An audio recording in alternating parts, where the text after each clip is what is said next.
কি একটু একটু করে তুলে তুলে খাচ্ছ? একটা থালার মধ্যে এত কিছু দিয়েছি, কোনটা খাবো ঠিক করছি। বলো তো কি কি? এটা তো মনে হয় যে ফুলকপির পাতা বাটা। হ্যাঁ আবার এর মধ্যে রসুনও দিয়েছো। হ্যাঁ, মানে রসুন দুটো দিয়েছি, তুমি ওইটা আলাদা খাবে বলে পাতা শীতকালে দিয়ে মেখে রসুনটা দিয়ে ই করে খাও। পাতার মধ্যেও রসুন দেওয়া আছে। শীতকালে রসুন খাওয়া ভালো, তুমিও রসুন খেও, ঠিক আছে? ঠান্ডা ফান্ডা লাগবে না। আর এটা মেথি শাক ভাজা বেগুন দিয়ে। হ্যাঁ।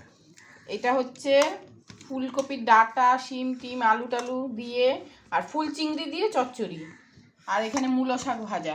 শাকই তো অনেকগুলো হয়ে গেল। কিন্তু এই দিয়ে আবার খাওয়া যাবে গো। আর এখানে আছে কি মাছ এটা? সাইটিং মাছ।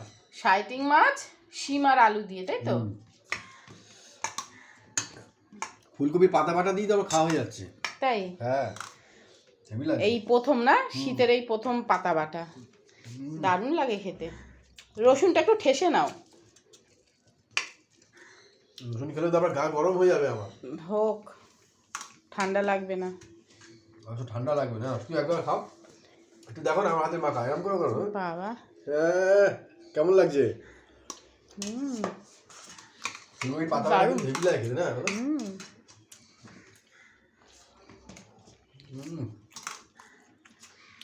খেয়ে নাও। হ্যাঁ, আমার মাছের ঝোল লাগবে না, আমার এই দিয়েই খাওয়া যাবে, সব পাতা দিয়ে।